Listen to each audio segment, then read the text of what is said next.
What's up, Pauper community? Topsy for Topdeck Lethal, and today I'm bringing you a list I've personally been running in my playgroup that's been doing fairly well.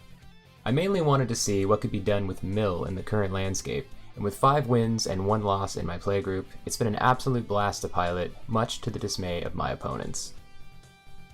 Currently, the paper version of this deck can be built for around $35 on cardkingdom.com. I should mention that this list is currently tuned for my local meta, but if you're looking for something straightforward with fun lines of play, this could be a great starting point with minimal amounts of tuning. Mono Blue Mill is a low-curve, aggressive mill plan that seeks to send your opponent's precious library to the graveyard, several cards at a time. Most of the selections are 4-ofs in this list, which makes it consistent, balanced, and fun to pilot, especially for newer players. Looking a little closer at the mill package, first we've got 4 copies of Tome Scour, a sorcery for 1 blue that forces target player to send the top 5 cards of their library to the yard. 4 copies of Thought Scour, also costing you 1 blue mana, to force an opponent to mill 2 as well as trading itself for a card by allowing you to draw 1 at instant speed. We're also running 4 copies of Mind Sculpt, a sorcery for 1 colorless and a blue that mills your opponent for an entire hand of 7 cards. Rounding out our package is another 4-of sorcery spell, which sends the top 4 cards of a target library into the yard, though with its Conspire ability, it can potentially mill the top 8 cards by tapping 2 untapped creatures you control, all at the cost of 1 blue. For additional mill support, we're enlisting the help of some enchantments for persistent mill effects, with 4 copies of Jace's Erasure, an enchantment for 1 colorless and a blue, which forces an opponent to mill a card every time you draw. We're also running 2 copies of Curse of the Bloody Tome, which is an aura curse, enchanting your opponent, forcing them to mill 2 cards on their upkeep step. These cards synergize very well, keeping the pressure going at the beginning of each turn in between your assaulting spells. This list is primarily leaning into racing your opponent's damage output in milling their library out, but it does offer a few threats that synergize with the overall plan.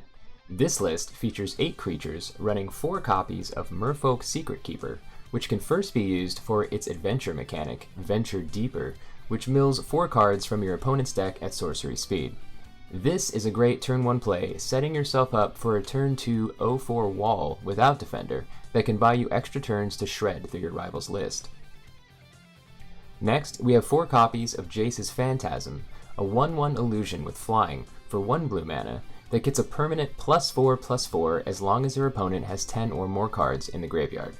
This card is an alternate win condition and can be a lot to deal with, especially with its evasive properties, by putting your opponent on a 4-turn clock in the mid to late game.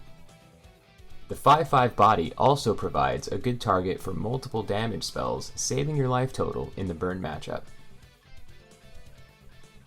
For additional utility, we're running 2 playsets of cantrips, starting with 4 copies of Brainstorm, which allows you to draw 3 cards, putting 2 cards from your hand back on top of your library at instant speed for 1 blue.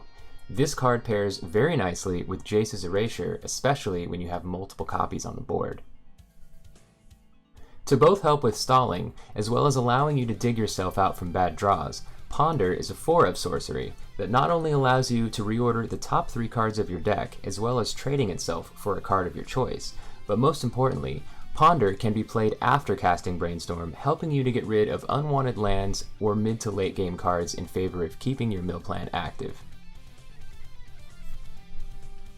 For additional utility, we're running 2 copies of Betrayal for 1 blue, which is an aura that can be cast on your opponent's creatures, allowing you to draw any time the creature becomes tapped.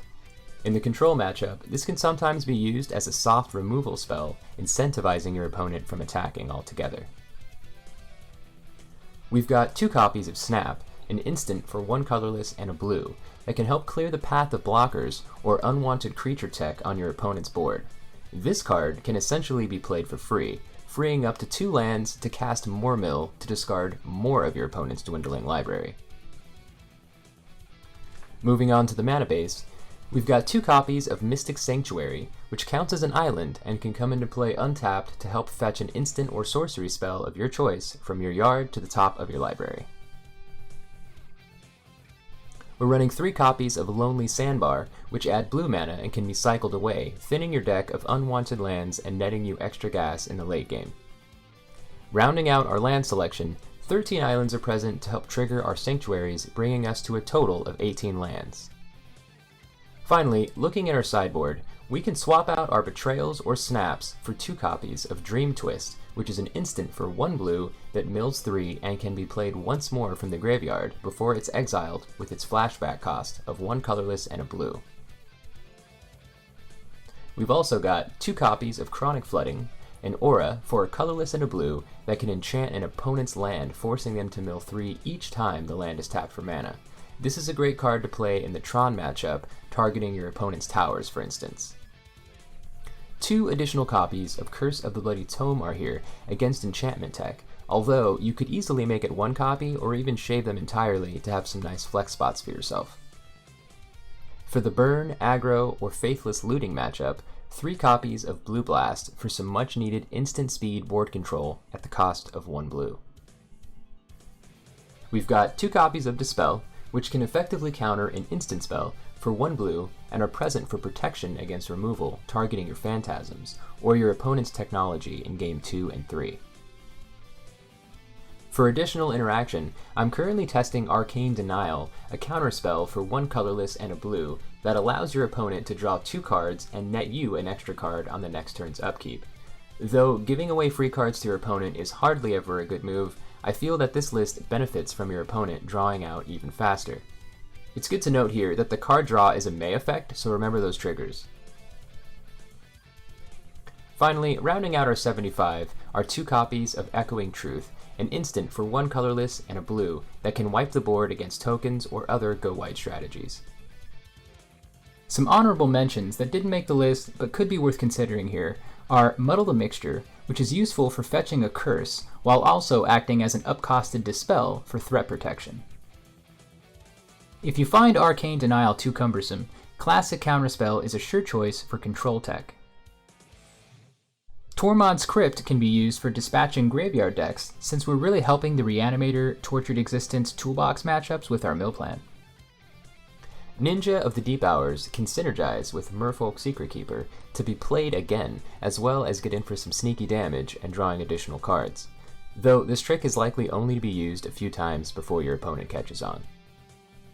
With that being said, this is our Mono Blue Mill list. I hope you enjoyed this video. If you have a list you would like featured, or are interested in more decks being played within our local meta, or perhaps if you have some suggestions for this Mono Blue Mill list, let us know in the comments below telling us what you think. Until next time, remember to support your local gaming store and slam paper. Thanks for watching.